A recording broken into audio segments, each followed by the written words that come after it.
ಓಂ ಶ್ರೀ ಗಣೇಶ ಶಾರದಾ ಗುರುಭ್ಯೋ ನಮಃ. ಹರಿ ಓಂ ನಮಃ ಶಿವಾಯ. ನಮಸ್ಕಾರ. ನಾನು ಜ್ಯೋತಿಷ್ಯ ವಿದ್ಯಾರತ್ನ ಆಚಾರ್ಯ ಶ್ರೀಮತಿ ಸುಗುಣ. ಸೆಪ್ಟೆಂಬರ್ ಮಾಸದ ಗ್ರಹಗಳ ಗೋಚಾರ ಸಂಚಾರ ಸ್ಥಿತಿ ಫಲಗಳನ್ನು 12 ರಾಶಿಗಳಿಗೆ ತಿಳಿಸ್ತಾ ಇದ್ದೀನಿ.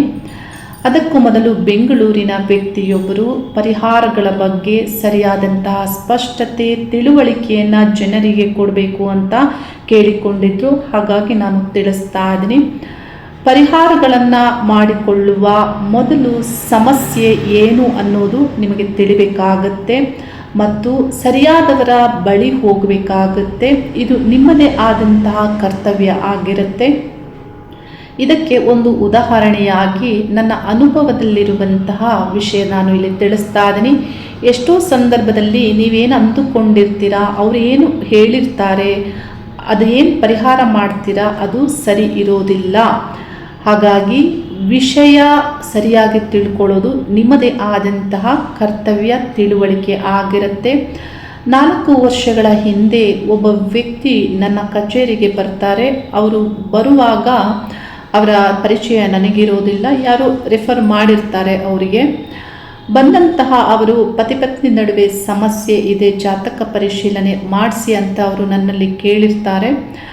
ಆಗ ನಾನು ಪರಿಶೀಲಿಸಿ ದೋಷಗಳು ಏನಿದೆ, ಯಾವ ದಶಾಭುಕ್ತಿ ನಡೀತಾ ಇದೆ, ಏನು ಮಾಡಬೇಕು ಅನ್ನುವಂತಹ ವಿಷಯಗಳನ್ನು ಅವರಿಗೆ ಬರೆದು ಕೊಟ್ಟಿರ್ತೇನೆ. ಆಗಲೇ ಅವರಿಗೆ ಒಂದು ಸ್ಪಷ್ಟ ಆಗುತ್ತೆ, ನಾನು ಇದಕ್ಕೂ ಮೀರಿದ ವಿಷಯಗಳನ್ನು ತಿಳಿಸ್ತೇನೆ, ನೋಡ್ತೇನೆ, ನನ್ನಿಂದ ತಿಳಿಬಹುದು ಅನ್ನೋದು ಅವರಿಗೆ ಅರ್ಥ ಆಗುತ್ತೆ. ಬೆಳಿಗ್ಗೆ 10 ಗಂಟೆಯಿಂದ 11 ಗಂಟೆ ಒಳಗಡೆ ಅವರು ಬಂದಿರ್ತಾರೆ. ಅವರೇನು ಮಾಡ್ತಾರೆ, ಮತ್ತೆ ಸಿಟಿಗೆ ಹೋಗಿ ಫಲಪುಷ್ಪ ತಾಂಬೂಲ ಸಹಿತವಾಗಿ ಅವರು ನನ್ನ ಕಚೇರಿಗೆ ಬರ್ತಾರೆ. ಬರುವಾಗ ಕನಕಾಂಬರ ಹೂವನ್ನು ಹೆಚ್ಚಾಗಿ ತಂದಿರ್ತಾರೆ. ಅವ್ರು ಏನು ತಿಳಿಸ್ತಾರೆ ಅಂದರೆ, ಅವರ ಸರೌಂಡಿಂಗ್ ನೆಗೆಟಿವ್ ಎನರ್ಜಿ, ಪ್ರೇತ ಪಿಶಾಚ ಆ ಸಂಬಂಧಪಟ್ಟಂತೆ ನನಗೇನೋ ಅನ್ನಿಸುತ್ತೆ, ನನ್ನ ಹಿಂದೆ ಅದು ಓಡಾಡುತ್ತೆ, ನನಗೆ ಭಯ ಆಗ್ತಾ ಇರುತ್ತೆ ಅಂತ ಹೇಳ್ತಾರೆ. ಇದು ಹೇಗೆ ತಿಳಿಯಿತು ನಿಮಗೆ ಅಂತ ಕೇಳಿದರೆ, ಅವ್ರು ಹೇಳ್ತಾರೆ, ಮಲಗುವಾಗ ರಾತ್ರಿಯಲ್ಲಿ ಕಿಟಕಿಯ ಒಂದು ಭಾಗದಲ್ಲಿ ಅಥವಾ ಹಗಲಿನ ಸಂದರ್ಭದಲ್ಲಿ ಹೆಚ್ಚು ಅವರಿಗೆ ಅವರು ತಿಳಿಸಿದಂತೆ ಕಾಣಿಸೋದಿಲ್ಲ. ರಾತ್ರಿ ಅವರು ತಿಳಿಸ್ತಾರೆ, ಕಪ್ಪು ಹೊಗೆಯ ಒಂದು ರೂಪದಲ್ಲಿ ಅಸ್ಪಷ್ಟವಾಗಿ ಕೆಲವು ಆಕಾರ ನನಗೆ ಕಾಣಿಸುತ್ತೆ ಅನ್ನೋದನ್ನು ತಿಳಿಸ್ತಾರೆ. ರಾತ್ರಿ ನಿದ್ರೆ ಬರಲ್ಲ, ಭಯ ಆಗುತ್ತೆ ಅನ್ನೋದನ್ನು ಅವರು ತಿಳಿಸ್ತಾರೆ. ನೋಡಿ, ಇವರು ಹೀಗೆ ಹೇಳುವಾಗ ನಾವೇನು ಅಂದುಕೊಳ್ಬೇಕು, ನಿಜವೇನು ಅಂತ ಅಂದುಕೊಳ್ಬೇಕು. ಆದರೆ ನಾನು ಪ್ರಾರ್ಥನೆಗೆ ಮುಂದಾಗ್ತೇನೆ. ನನ್ನ ದೇಹವನ್ನು, ಜೀವನವನ್ನು ಮತ್ತು ಮನಸ್ಸನ್ನು ಯಾರು ಉಪಚರಿಸ್ತಾರೆ, ಯಾವ ಶಕ್ತಿಗಳು ನಿಯಂತ್ರಿಸುತ್ತೆ, ಆ ಒಂದು ಶಕ್ತಿಗಳ ಪ್ರಾರ್ಥನೆಗೆ ನಾನು ಮುಂದಾಗ್ತೇನೆ. ನನ್ನ ದೈವಿಕವಾದಂತಹ ದೃಷ್ಟಿಗೆ ನನಗೆ ಕಾಣಿಸುವಂಥದ್ದು ಅವರ ಹಿಂದೆ ಜಗನ್ಮಾತೆಯಾದಂತಹ ಚಾಮುಂಡೇಶ್ವರಿಯ ರೂಪ ಕಾಣಕ್ಕೆ ಆರಂಭ ಆಗುತ್ತೆ. ಆಗ ನಾನು ಕಣ್ಣನ್ನು ತೆರೆದು ಅವರಿಗೆ ನಾನು ತಿಳಿಸ್ತೇನೆ, ನಿಮಗೆ ಈ ಥರ ಅನ್ನಿಸ್ತಾ ಇದೆ ಅಂತ ತಿಳಿಸಿದರೆ, ಆದರೆ ನಿಮ್ಮ ಹಿಂದೆ ಬೇರೆಯದೇ ವಿಷಯ ಕಾಣಿಸ್ತಾ ಇದೆ, ನನಗೆ ಸ್ವಲ್ಪ ಮಟ್ಟಿಗೆ ಕೋಪನೂ ಬರುತ್ತೆ. ಇವರು ಹೇಳಿದ್ದಕ್ಕೂ ಇಲ್ಲಿ ಕಾಣುವುದಕ್ಕೂ ಏನು ಇಲ್ಲಿ ಬಹಳ ವ್ಯತ್ಯಾಸ ಇದೆಯಲ್ಲ ಅಂತ. ಆಗ ಅವರು ಕೆಲವು ಸೆಕೆಂಡ್ಸ್ ಯೋಚನೆ ಮಾಡಿ ಅವರು ಏನು ತಿಳಿಸ್ತಾರೆ ಅಂದರೆ, ಅವರ ಮನೆಯ ವಿಷಯವನ್ನು ತಿಳಿಸ್ಲಿಕ್ಕೆ ಮುಂದಾಗ್ತಾರೆ. ಅವರ ತಾಯಿ ಗ್ರೌಂಡ್ ಫ್ಲೋರಲ್ಲಿ ವಾಸ ಆಗಿರ್ತಾರೆ. ಅವರ ಜೀವನ ಬಹು ವರ್ಷಗಳಿಂದ ಹೇಗಿದೆ ಅಂತ ಹೇಳಿದರೆ, ಅವರು ಒಂದು ಹೊತ್ತು ದಿನದಲ್ಲಿ ಊಟ ಮಾಡ್ತಾರೆ, ಆಹಾರವನ್ನು ಅವರೇ ತಯಾರಿಸಿಕೊಳ್ತಾರೆ, ಇನ್ನೆಲ್ಲ ಕಾಲದಲ್ಲಿಯೂ ದೇವತಾ ಜಪದಲ್ಲಿ ಇರ್ತಾರೆ. ಅವರು ಒಂದು ಯಜ್ಞವನ್ನು ಮಾಡುವವರಂತೆ ಅವರು ಬದುಕ್ತಾ ಇರ್ತಾರೆ ಬಹಳ ವರ್ಷಗಳಿಂದ. ಇವರ ಅಪ್ಪನಿಗೂ ಮತ್ತು ಇವರ ತಾಯಿಗೂ ಬಹಳಷ್ಟು ಅಂತರವಿರುತ್ತೆ ಮತ್ತು ಸೊಸೆ ಮಗನ ಒಂದು ನಡುವೆಯೂ ಇಲ್ಲಿ ಇವರೊಂದಿಗೆ ಭಿನ್ನಾಭಿಪ್ರಾಯ ಇದ್ದ ಕಾರಣ ಇವರು ಫಸ್ಟ್ ಫ್ಲೋರಲ್ಲಿ ವಾಸ ಇರ್ತಾರೆ. ಅದಕ್ಕೆ ನಾನು ಅವ್ರಿಗೆ ಏನು ತಿಳಿಸ್ತೇನೆ ಅಂದರೆ, ಇದಕ್ಕೆ ಪರಿಹಾರ ನನ್ನಲ್ಲಿ ಇಲ್ಲ, ನೀವು ಪರಿಹಾರವನ್ನು ನಿಮ್ಮ ಮನೆಯಲ್ಲೇ ಮಾಡಿಕೊಳ್ಬೇಕು, ನಿಮ್ಮಿಂದಲೇ ಆಗಬೇಕು. ಅಂದರೆ ಹೇಗೆ ನೋಡಿ, ತಾಯಿಯನ್ನು ಗೌರವಿಸಿ ಅವರೇನು ಹೇಳ್ತಾರೆ ಅದನ್ನು ಕೇಳಿ ಅವರನ್ನು ಸಂತೋಷಕರವಾಗಿ ನೋಡಿಕೊಳ್ಳಿ ಮತ್ತು ಯಾವ ಎನರ್ಜಿ ಕ್ರಿಯೇಟ್ ಆಗಿದೆ ಅದರ ಪೂಜೆಯನ್ನು ಮಾಡಿ, ಮನೆ ದೇವರ ಪೂಜೆಯನ್ನು ಮಾಡಿ, ಆಚಾರ ವಿಚಾರಗಳನ್ನು ಸರಿಪಡಿಸಿಕೊಳ್ಳೋದ್ರಿಂದ ಇದಕ್ಕೆ ಇದೇ ಪರಿಹಾರ ನನ್ನಲ್ಲಿ ಇಲ್ಲ ಅನ್ನೋದನ್ನು ನಾನು ತಿಳಿಸ್ತೇನೆ. ಅವರು ಅವರ ತಾಯಿಯನ್ನು ಒಂದು 3 ವರ್ಷ ಆದ ನಂತರ ಮತ್ತೆ ನನ್ನ ಬಳಿ ಕರ್ಕೊಂಡು ಬರ್ತಾರೆ. ಆಗ ಅವರ ತಾಯಿಯನ್ನು ನಾನು ನೋಡುವಾಗ ಅವರು ಹೇಗಿರ್ತಾರೆ ಅಂದರೆ, ಈ ಜಡೆ ಏನಿರುತ್ತೆ, ಕೂದಲು ಅದೆಲ್ಲವೂ ಜಟೆಯ ಒಂದು ರೂಪದಲ್ಲಿ ಇರುತ್ತೆ. ಅಂದರೆ ಈ ಎಲ್ಲ ಕೂದಲು ಒಂದಾಗಿ ಇರುತ್ತೆ, ಅದನ್ನು ಬಿಡಿಸೋದಕ್ಕೆ ಆಗೋದಿಲ್ಲ. ಆ ಥರ ಉದ್ದವಾಗಿ ಇರುತ್ತೆ. ಆ ರೀತಿ ಅವರ ಕೂದಲಿರುತ್ತೆ. ಅಂದರೆ ನೀವು ಯೋಚಿಸಿ ಹೇಗೆ ಏನು ಇರಬಹುದು ಅನ್ನೋದನ್ನು ನೀವು ಇಲ್ಲಿ ಅರ್ಥ ಮಾಡ್ಕೊಳ್ಬೇಕಾಗುತ್ತೆ. ಈ ಒಂದು ಸಮಸ್ಯೆಗೆ ಪರಿಹಾರ ಅವರಿಂದಲೇ ಆಗಬೇಕಾಗುತ್ತೆ. ಅದನ್ನು ನಾವು ಪಾಲನೆ ಮಾಡಬೇಕು. ನಾವೆಷ್ಟೇ ಏನೇ ಹೇಳಿದರೂ ಅದು 1 ದಿನ 2 ದಿನ ಆಗ್ಬೋದು. ಆನಂತರ ಅವರೇ ಅದನ್ನು ದಿನನಿತ್ಯ ಪಾಲನೆಯನ್ನು ಮಾಡಬೇಕಾಗುತ್ತೆ. ಇಲ್ಲಿ ಯಾಕೆ ಇದನ್ನು ನಾನು ತಿಳಿಸ್ತಾ ಇದ್ದೀನಿ ಅಂದರೆ, ಆ ವ್ಯಕ್ತಿ ಅಂದುಕೊಂಡದ್ದು ಬೇರೆ, ಅಲ್ಲಿರುವುದು ವಿಷಯಗಳೇ ಬೇರೆ. ಬೆಂಗಳೂರಿನ ಮೂಲದ ವ್ಯಕ್ತಿ, ಅವರ ಮಗನಿಗೆ ಸಮಸ್ಯೆ ಆಗುತ್ತೆ. 10ನೇ ತರಗತಿಯಲ್ಲಿ ಒಳ್ಳೆ ಅಂಕ ಪಡೀತಾರೆ. ಅವರು ಪ್ರಥಮ PUCಗೆ ಸೈನ್ಸ್ ಸಬ್ಜೆಕ್ಟನ್ನು ತೆಗೆದುಕೊಂಡು ನಾರಾಯಣ ಕಾಲೇಜ್ಗೆ ಜಾಯ್ನ್ ಆಗ್ತಾರೆ. ಕೆಲವು ತಿಂಗಳುಗಳ ಕಾಲ ಕಾಲೇಜ್ ಹೋಗ್ತಾರೆ. ಆ ನಂತರ ಕಾಲೇಜ್ ಹೋಗೋಕ್ಕೆ ಇಷ್ಟ ಇಲ್ಲ ಅಂತ ಅವರು ಹೇಳ್ತಾರೆ. ಅವರ ಮಗ ಭಯ ಆತಂಕಕ್ಕೆ ಒಳಗಾದಂತೆ ಏನಿರಬಹುದು ಅಂತ ಈ ಹುಡುಗನ ತಂದೆ ಅವ್ರು ಏನು ಮಾಡ್ತಾರೆ, ಜಯನಗರದ ಜ್ಯೋತಿಷಿ ಒಬ್ಬರ ಬಳಿ ಹೋಗ್ತಾರೆ. ಆ ಜ್ಯೋತಿಷಿಯು ಸಾಯಿಬಾಬಾ ಹೆಸರಿನಲ್ಲಿ ಅವರ ಒಂದು ಕೇಂದ್ರದ ಹೆಸರಿಟ್ಟುಕೊಂಡು ಅವರು ನಡೆಸ್ತಾ ಇರ್ತಾರೆ. ಅವರು ಮತ್ತಷ್ಟು ಭಯಗೊಳಿಸ್ತಾರೆ ಇವರಿಗೆ. ನಿಮ್ಮ ಮಗನಿಗೆ ಏನೋ ಆಗಿದೆ, ನೆಗೆಟಿವ್ ಎನರ್ಜಿ, ಪ್ರೇತ, ಪಿಶಾಚ ಈ ರೀತಿ ಎಲ್ಲ ಹೇಳಿ ಇದನ್ನು ಸರಿಪಡಿಸಬೇಕು ಅಂದರೆ ಕೇರಳದ ಒಂದು ದೇವಸ್ಥಾನದಲ್ಲಿ ಪ್ರಾಣಿ ಬಲಿಯನ್ನು ಕೊಡಬೇಕು, ಇಷ್ಟು ಹಣ ಆಗುತ್ತೆ ಅಂತ ಇವರಿಗೆ ಭಯಪಡಿಸಿ ಮತ್ತಷ್ಟು ಕೆಲವು ಆಮಿಷಗಳನ್ನು ಒಡ್ಡಿ ಈ ವ್ಯಕ್ತಿ ಹಣ ಕೊಡುವಂತೆ ಅವರು ಹಣವನ್ನು ತೆಗೆದುಕೊಳ್ತಾರೆ. ಎಷ್ಟು ಹಣ ಅಂದರೆ 4 ಲಕ್ಷ ರೂಪಾಯಿನ ಅವರು ತೆಗೆದುಕೊಳ್ತಾರೆ. ಆದರೆ ಆನಂತರ ಕೊಡುವಂಥದ್ದು ಒಂದು ಯಂತ್ರ ಮಾತ್ರ ಆಗಿರುತ್ತೆ. ಆದರೆ ಸಮಸ್ಯೆ ಸರಿ ಹೋಗೋದಿಲ್ಲ. ನೋಡಿ, ಯಾಕೆ ಇದನ್ನು ಹೇಳ್ತಾ ಇದ್ದೀನಿ ಅಂದರೆ, ನೀವು ಸರಿಯಾದವರ ಬಳಿ ಹೋಗುವುದು ಬಹಳ ಮುಖ್ಯ. ಪಾಪಿಗಳ ಬಳಿ ಹೋದರೆ ಪಾಪವೇ ಸಿಗುತ್ತೆ. ವಂಚಕರ ಬಳಿ ಹೋದರೆ ನಿಮಗೆ ವಂಚನೆಯೇ ಆಗುತ್ತೆ. ಹಣಭಕ್ಷಕರ ಬಳಿ ಹೋದರೆ ನಿಮ್ಮ ಹಣವೂ ಹೋಗುತ್ತೆ. ದೈವಿಕವಾದಂತಹ ವ್ಯಕ್ತಿಗಳ ಬಳಿ ಹೋದರೆ ನಿಮಗೆ ಅದುವೇ ಸಿಗುತ್ತೆ.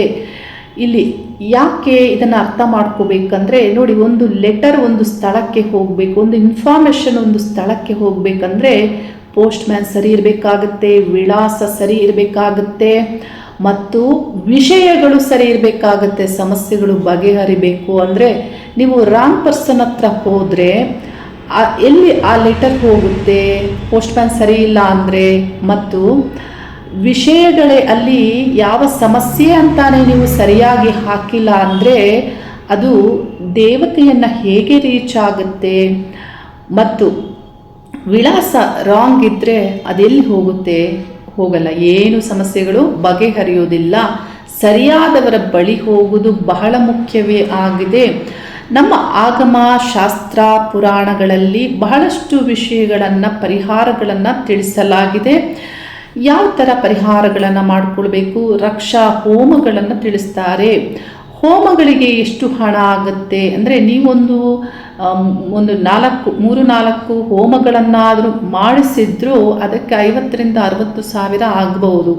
ಒಂದು 4-5 ಆಗಮ ವಿದ್ವಾಂಸರು ಬಂದರೂ ಅಷ್ಟೇ ಆಗುತ್ತೆ ಹಣ. ದೇವತಾ ಶಕ್ತಿಗಳ ಮೂಲಕ ಹೋಮ ಯಜ್ಞಗಳನ್ನು ಸಂಕಲ್ಪಗಳನ್ನು ಮಾಡಿಕೊಂಡು ನಿಮ್ಮ ಸಮಸ್ಯೆಗಳನ್ನು ಪರಿಹರಿಸಿಕೊಳ್ಬಹುದು. ಆದರೆ ಈ ಪ್ರಾಣಿಯನ್ನು ಬಲಿ ಕೊಡುವುದರಿಂದ ಮತ್ತಷ್ಟು ನಿಮಗೆ ದೋಷ ಅಂಟುತ್ತೆ. ಪ್ರಕೃತಿಯಲ್ಲಿ ಆ ಪಾಪಕರ್ಮದ ಒಂದು ದೋಷ ಮತ್ತೆ ಅಂಟುತ್ತೆ ನಿಮಗೆ. ಅದರಿಂದ ಏನಾಗುತ್ತೆ, ಮತ್ತೆ ನೆಗೆಟಿವಿಟಿಯೇ ನಿಮಗೆ ಹೆಚ್ಚು ಕ್ರಿಯೇಟ್ ಆಗುತ್ತೆ. ಯಾವ ಸಮಸ್ಯೆಯೂ ಬಗೆಹರಿಯುವುದಿಲ್ಲ. ಹಾಗಾಗಿ ನೀವು ಸರಿಯಾದಂತಹ ವ್ಯಕ್ತಿಗಳ ಬಳಿ ಹೋಗಬೇಕಾಗತ್ತೆ. ಇದಕ್ಕೇನು ಒಂದು 50,000 to 60,000 ನೀವು ಒಂದಷ್ಟು ರಕ್ಷಾ ಹೋಮಗಳನ್ನು ಮಾಡಿದರೂ ಅಷ್ಟೇ ಆಗೋದು. 4 ಲಕ್ಷ ಎಲ್ಲ ಆಗೋದಿಲ್ಲ.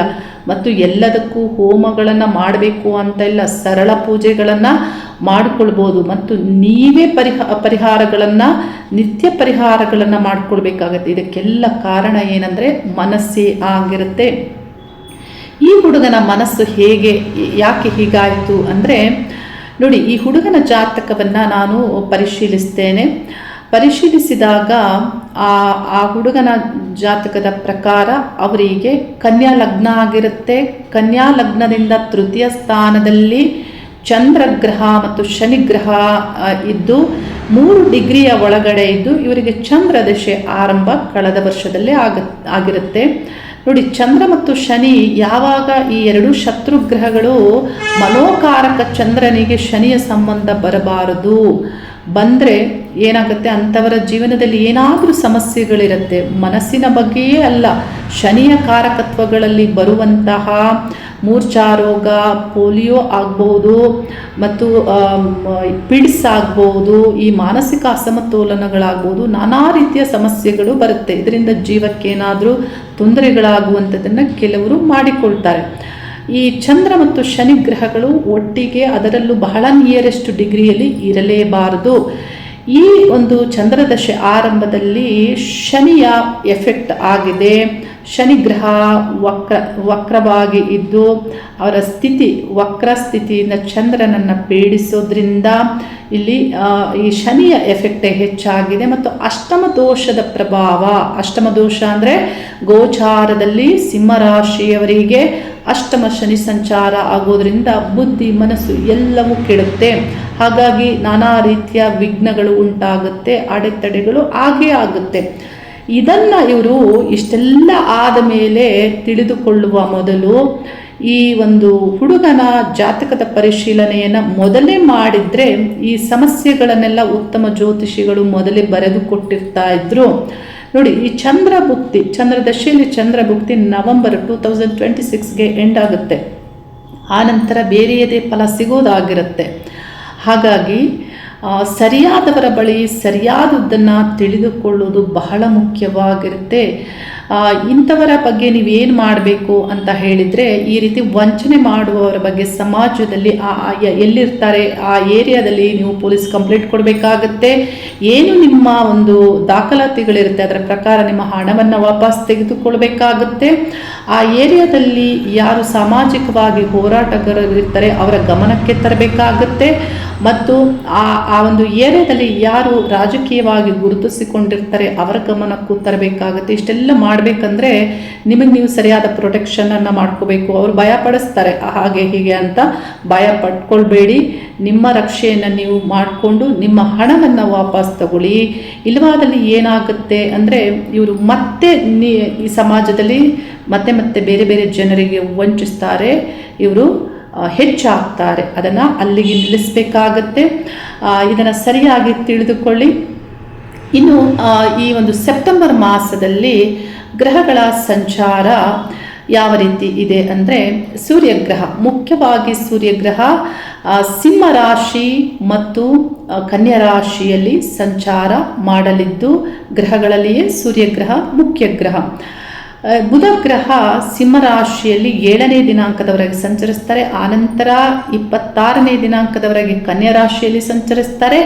ಆನಂತರ ತುಲಾ ರಾಶಿಯಲ್ಲಿ ಸಂಚರಿಸ್ತಾರೆ. ಈ ಒಂದು ಮಾಸದಲ್ಲಿ 3 ರಾಶಿಯಲ್ಲಿ ಬುಧ ಗ್ರಹದ ಸಂಚಾರ ಆಗಲಿದೆ. ಶುಕ್ರ ಗ್ರಹ ತುಲಾ ರಾಶಿಯಲ್ಲಿ ಸಂಚಾರ, ಕುಜಗ್ರಹ 18ನೇ ದಿನಾಂಕದವರೆಗೆ ಮಿಥುನ ರಾಶಿಯಲ್ಲಿ ಸಂಚಾರ. ಆನಂತರ ಕಟಕ ರಾಶಿ ಕುಜನ ನೀಚ ಸ್ಥಾನವಾದಂತಹ ನೀಚಾವಸ್ಥೆಯಲ್ಲಿ ಸಂಚಾರ. ಅಲ್ಲಿ ಗುರುಗ್ರಹ ಉಚ್ಚ ರಾಶಿಯಲ್ಲಿ ಉಚ್ಚ ಗುರುವಾಗಿ ಸಂಚಾರ ಕಟಕ ರಾಶಿಯಲ್ಲಿ ಆಗಲಿದ್ದು, ಕುಜ ಮತ್ತು ಗುರುಗ್ರಹದ ಕಂಜಂಕ್ಷನ್ ಕಟಕ ರಾಶಿಯಲ್ಲಿ ವಿಶಿಷ್ಟವಾದಂತಹ ಅಪರೂಪದ ಒಂದು ಸಂಯೋಗ ಆಗಲಿದೆ. ಶನಿಗ್ರಹ ವಕ್ರ ಸಂಚಾರ ಮೀನರಾಶಿಯಲ್ಲಿ ಆಗಲಿದ್ದು, ಕುಂಭ ರಾಶಿಯಲ್ಲಿ ರಾಹುಗ್ರಹ, ಕೇತುಗ್ರಹ ಸಿಂಹ ರಾಶಿಯಲ್ಲಿ ಸಂಚಾರ ಮಾಡಲಿದ್ದು, ಈ ಗ್ರಹಗಳ ಸಂಚಾರ ಹೀಗಿದೆ. 12 ರಾಶಿಗಳಿಗೆ ಫಲಗಳನ್ನು ತಿಳಿಸ್ತಾ ಇದ್ದೇನೆ. ಪರಿಹಾರದ ವಿಷಯವಾಗಿ ಭಾನುವಾರದಂದು ವಾರದಲ್ಲಿ ಬರುವಂತಹ ನಾನು ಅಪ್ಲೋಡ್ ಮಾಡುವಂತಹ ವಾರದ ವಿಜಯ ವಿಡಿಯೋವನ್ನು ಎಲ್ಲರೂ ನೋಡಿ ಅದರಲ್ಲಿರುವಂತಹ ವಿಷಯಗಳನ್ನು ಸರಿಯಾಗಿ ಅರ್ಥ ಮಾಡಿಕೊಳ್ಳಿ. ಏಕೆಂದರೆ ಪರಿಹಾರದಲ್ಲಿ ಬಹಳ ಒಂದು ಎಫೆಕ್ಟಿವ್ ಆಗಿ ಪರಿಹಾರವಾಗಿ ನಿಮಗೆ ನಿಮ್ಮ ದಿನನಿತ್ಯದ ಕೆಲಸ ಕಾರ್ಯಗಳಿಗೆ ಸಪೋರ್ಟಿವ್ ಆಗಿ ಆ ನಕ್ಷತ್ರ ಫಲವನ್ನು ನೀಡುತ್ತೆ. ಆ ಒಂದು ವಿಡಿಯೋವನ್ನು ಪ್ರತಿಯೊಬ್ಬರು ನೋಡಿ ಅನ್ನೋದನ್ನು ನಾನು ತಿಳಿಸ್ತಾ ಇದ್ದೀನಿ. ಕುಂಭರಾಶಿಯವರಿಗೆ ಸೆಪ್ಟೆಂಬರ್ ಮಾಸದಲ್ಲಿ ರಾಶ್ಯಾಧಿಪತಿ ಶನಿಗ್ರಹ ಈಗಾಗಲೇ ವಕ್ರ ಸಂಚಾರ ಮೀನರಾಶಿ ದ್ವಿತೀಯ ಸ್ಥಾನದಲ್ಲಿ ಮಾಡ್ತಾ ಇದ್ದು, ನಿಮ್ಮ ರಾಶಿಯಲ್ಲಿ ರಾಹುಗ್ರಹದ ಸಂಚಾರ ಮತ್ತು ಈ ಮಾಸದಲ್ಲಿ ನೀಚ ಕುಜಗ್ರಹದ ದೃಷ್ಟಿಯು ನಿಮ್ಮ ರಾಶಿಗೆ ಬೀಳೋದ್ರಿಂದ ಇದರ ಪ್ರಭಾವದಿಂದ ನಿಮಗೆ ಏನಾಗುತ್ತೆ ಅಂದರೆ, ಈ ಮಾಸದಲ್ಲಿ ಹೊರಗೆ ನೀವು ನೋಡುವುದಕ್ಕೆ ಅದ್ಭುತವಾಗಿ ಇದ್ದರೂ ಒಳಗೆ ಏನೋ ಸಮಸ್ಯೆಗಳು ಇದ್ದಂತೆ, ಒಳಗೆ ಯಾವುದು ಸರಿ ಇರೋದಿಲ್ಲ, ಈ ರೀತಿಯ ಪ್ರಭಾವ ಆಗುತ್ತೆ. ಮತ್ತು ಪರಿಸ್ಥಿತಿ ಸಂದರ್ಭಗಳಿಗೆ ಎಲ್ಲವೂ ಇದ್ದರೂ ಸಮಯಕ್ಕೆ ತಕ್ಕಂತೆ ಅದು ಉಪಯೋಗಕ್ಕೆ ಬರುವುದಿಲ್ಲ, ಈ ರೀತಿಯ ಪ್ರಭಾವ ಆಗಲಿದೆ. ಏಕೆಂದರೆ ತೃತೀಯಾಧಿಪತಿ ನೀಚ ಆಗಿ ಷಷ್ಠ ಸ್ಥಾನದಲ್ಲಿ ಸಂಚಾರ ಆಗೋದ್ರಿಂದ ಮತ್ತು ಈ ಗ್ರಹ ನಿಮ್ಮ ರಾಶಿಯನ್ನು ದೃಷ್ಟಿಸೋದ್ರಿಂದ ರಾಶ್ಯಾಧಿಪತಿ ವಕ್ರ ಮತ್ತು ರಾಹು ರಾಶಿಯಲ್ಲಿ ಸಂಚಾರ ದೈಹಿಕವಾದಂತಹ ಸೌಂದರ್ಯವು ಕುಗ್ಗುತ್ತೆ, ಏನಾದರೂ ಸಮಸ್ಯೆಗಳಾಗುತ್ತೆ, ಸ್ಟ್ರೆಸ್ ರಿಲೇಟೆಡ್ ಇರುವಂತಹ ಏನಾದರೂ ಸಮಸ್ಯೆಗಳು ದೈಹಿಕವಾಗಿ ಬರಬಹುದು. ಮತ್ತು ಸ್ಟಮಕ್ ಹೊಟ್ಟೆಯ ಭಾಗದಲ್ಲಿ ಏನಾದರೂ ನಿಮಗೆ ಹೆಲ್ತ್ ಇಶ್ಯೂಸ್ ಆಗಬಹುದು. ಈ ರೀತಿ ಗ್ರಹಗಳ ಪ್ರಭಾವ ಇದೆ. ಬಹಳ ಮುಖ್ಯವಾಗಿ ಕುಂಭರಾಶಿಯವರು ಈ ಮಾಸದಲ್ಲಿ ಆರೋಗ್ಯವನ್ನು ರಕ್ಷಣೆ ಮಾಡ್ಕೋಬೇಕಾಗುತ್ತೆ ಮತ್ತು ಈ ಮಾಸದಲ್ಲಿ ತಾಳ್ಮೆಯಿಂದ ಇರಬೇಕಾಗತ್ತೆ. ಕೆಲವು ವಿಷಯಗಳಲ್ಲಿ ನಿಮಗೆ ಸಮಸ್ಯೆ ಆಗಬಹುದು.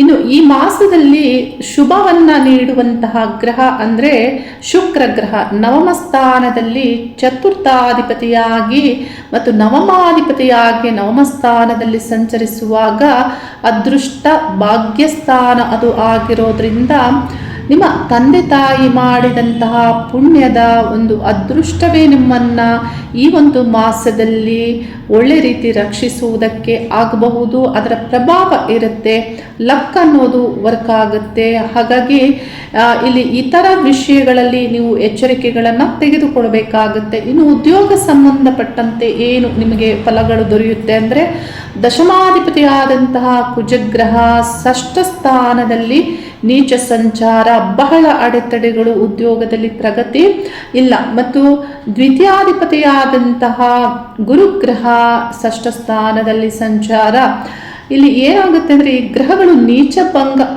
ಆಗೋದ್ರಿಂದ ಇರುವ ಸಮಸ್ಯೆಗಳನ್ನು ನೀವು ಸುಲಭವಾಗಿ ಬಗೆಹರಿಸಿಕೊಳ್ಳುವುದಕ್ಕೆ ಪ್ರಭಾವ ಆಗುತ್ತೆ. ಆದರೆ ಪ್ರಗತಿ ಇರೋದಿಲ್ಲ, ಕಡಿಮೆ ಪ್ರಗತಿ ಇರುತ್ತೆ, ಧನಾಭಿವೃದ್ಧಿ ಆಗ್ತಾ ಇರೋದಿಲ್ಲ, ಹಣಕ್ಕೂ ಸಮಸ್ಯೆಗಳು ಆಗ್ತಾ ಇರುತ್ತೆ. ಮತ್ತು ಮುಖ್ಯವಾಗಿ ಕುಟುಂಬ ಸ್ಥಾನಾಧಿಪತಿ ಮಿತ್ರ ಅಂದರೆ ಹತ್ತಿರದವರ ಆ ಸ್ಥಾನಾಧಿಪತಿಗಳು 6ನೇ ಸ್ಥಾನದಲ್ಲಿರೋದ್ರಿಂದ ನಿಮಗೆ ಅವರ ವಿರೋಧಗಳು ಆಗಬಹುದು, ಅವರಿಂದ ನಿಮಗೆ ಶತ್ರುತ್ವ ನಿರ್ಮಾಣ ಆಗ್ಬೋದು. ಮಿತ್ರ ಸ್ಥಾನಾಧಿಪತಿ ಶತ್ರು ಸ್ಥಾನದಲ್ಲಿ ನೀಚ ಆಗ್ತಾ ಇರೋದ್ರಿಂದ ನಿಮಗೆ ಅವರಿಂದ ಸಮಸ್ಯೆಗಳಾಗುವಂತೆ, ಮಾನಸಿಕವಾಗಿ ನಿಮ್ಮ ಆರೋಗ್ಯ ಕೆಡುವಂತಹ ಘಟನೆಗಳು ವಿಷಯಗಳು ನಡೆಯುವಂತೆ ಆಗುತ್ತೆ. ಆದರೆ ಗುರುಗ್ರಹ ಇಲ್ಲಿ ನೀಚಭಂಗ ಆಗುತ್ತಲ್ಲ ಷಷ್ಠ ಸ್ಥಾನದಲ್ಲಿ ಅಂತ ನೀವು ಯೋಚಿಸುವವರಿಗೆ ಇಂಥ ಸಮಸ್ಯೆಗಳನ್ನು ನೀವು ಸರಿಯಾದಂತಹ ಒಂದು ಸುಲಭ ಮಾರ್ಗದಲ್ಲಿ ಪರಿಹಾರಗಳನ್ನು ಮಾಡಿಕೊಳ್ಳಬಹುದು. ಇನ್ನು ವ್ಯಾಪಾರ ವ್ಯವಹಾರ ಸಂಬಂಧಪಟ್ಟಂತೆ ಉದ್ಯೋಗದಲ್ಲಿ ನಿಮಗೆ ಅಂದರೆ ಪ್ರಗತಿ ಕಡಿಮೆಯೇ ಇರುತ್ತೆ, ಸಮ ಅಂದರೆ ಯಾವುದೇ ಒಂದು ಹೆಚ್ಚಿನ ಪ್ರಗತಿ ಇಲ್ಲ, ಇರುವಂತೆ ಅದು ನಡೀತಾ ಇರುತ್ತೆ ನಿಮ್ಮ ಕೆಲಸ ಕಾರ್ಯಗಳು. ಇನ್ನು ಗೌರ್ಮೆಂಟ್ ಉದ್ಯೋಗಸ್ಥರಿಗೂ ಅಷ್ಟೇ ಹೆಚ್ಚಿನ ಪ್ರಗತಿ ಇರೋದಿಲ್ಲ, ಹೇಗೆ ಕೆಲಸ ಕಾರ್ಯಗಳು ಇರುತ್ತೆ ಅದು ಸಮಸ್ಯೆಗಳೊಂದಿಗೆ ನಡೀತಾ ಇರುತ್ತೆ. ಏಕೆಂದರೆ ಸೂರ್ಯಗ್ರಹ ಸಪ್ತಮ ಮತ್ತು ಅಷ್ಟಮವನ್ನು ಪ್ರವೇಶ ಮಾಡೋದ್ರಿಂದ, ಅಷ್ಟಮದಲ್ಲಿ ಸಂಚಾರ ಆಗೋದ್ರಿಂದ ಇನ್ನು ಖಾಸಗಿ ಕಂಪನಿಗಳಲ್ಲಿ ಕೆಲಸ ಮಾಡುವಂತಹ ವ್ಯಕ್ತಿಗಳಿಗೂ ಸಮಸ್ಯೆಗಳಿರುತ್ತೆ. ಇನ್ನು ಷಷ್ಠ ಸ್ಥಾನ ಸೇವಾ ವೃತ್ತಿಯನ್ನು ಮಾಡುವವರಿಗೂ ನೀವು ವಿಪರೀತವಾದಂತಹ ಸೇವೆಯಿಂದ ಮಾತ್ರವೇ ನೀವು ಹೆಸರು ಗೌರವವನ್ನು ಪಡೆದುಕೊಳ್ಳಬಹುದಾಗಿರುತ್ತೆ.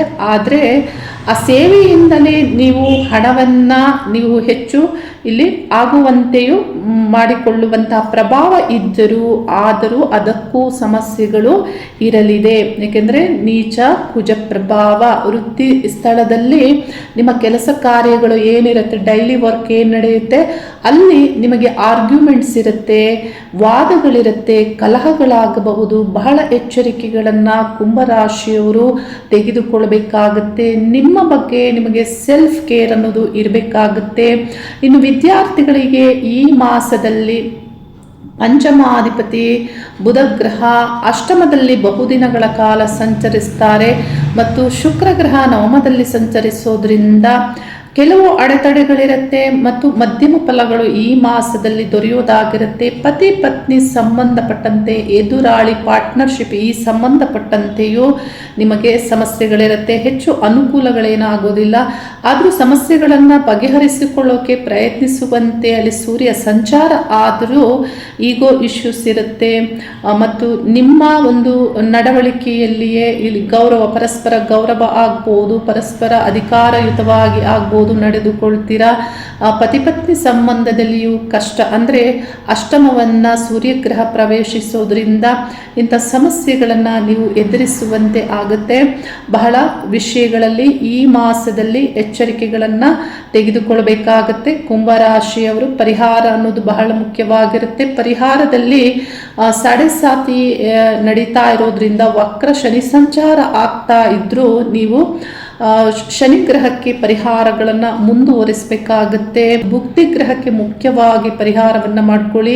ಭುಕ್ತಿ ಗ್ರಹವೇ ಹೆಚ್ಚು ಫಲಗಳನ್ನು ನೀಡೋದಾಗಿರುತ್ತೆ. ಇಷ್ಟ ದೇವತಾ ಪ್ರಾರ್ಥನೆಯನ್ನು ಮಾಡಿ. ವಿಪರೀತವಾಗಿ ನಿಮ್ಮ ಕೆಲಸ ಕಾರ್ಯಗಳಲ್ಲಿ ಅಡೆತಡೆಗಳಾಗ್ತಾ ಇದ್ರೆ ಸ್ವಲ್ಪ ಬುದ್ಧಿವಂತಿಕೆಯಿಂದ ಯೋಚಿಸಿ. ಯಾಕಂದರೆ ಗುರುಗ್ರಹದ ಸಂಯೋಗ ಕುಜಗ್ರಹಕ್ಕೆ ಆಗ್ತಾ ಇರೋದ್ರಿಂದ ಇಲ್ಲಿ ನಿಮಗೆ ಒಳ್ಳೆಯ ಎನರ್ಜಿ ಕೆಪಾಸಿಟಿ ಕ್ರಿಯೇಟ್ ಆಗುತ್ತೆ ನಿಮ್ಮ ಕೆಲಸ ಕಾರ್ಯಗಳಲ್ಲಿ. ಆ ಬುದ್ಧಿವಂತಿಕೆಯಿಂದ ಕಾಂಪಿಟೇಟಿವ್ ಆಗಿ ಇರುವಂತೆಯೂ ಇಲ್ಲಿ ಗುರುಗ್ರಹದ ನೀಚಭಂಗ ಯೋಗದ ಪ್ರಭಾವ ಆಗುತ್ತೆ. ಇದನ್ನು ಸರಿಯಾಗಿ ತಾಳ್ಮೆಯಿಂದ ನೀವು ಯೋಚಿಸಿ ಕೆಲಸ ಕಾರ್ಯಗಳನ್ನು ಮಾಡೋದ್ರಿಂದ ಹೆಚ್ಚಿನ ಸಮಸ್ಯೆಗಳು ಆಗೋದಿಲ್ಲ. ಸಮಸ್ಯೆಗಳನ್ನು ಸುಧಾರಣೆ ಆಗುತ್ತೆ. ಇಷ್ಟದೇವತಾ ಪ್ರಾರ್ಥನೆಯನ್ನು ಮಾಡಿ, ವಿಶ್ವಶಕ್ತಿಯಲ್ಲಿ ಪ್ರಾರ್ಥನೆಯನ್ನು ಮಾಡಿ. ಒಳ್ಳೆಯದೇ ಆಗುತ್ತೆ. ಶುಭವಾಗಲಿ. ಹರಿ ಓಂ ನಮಃ ಶಿವಾಯ.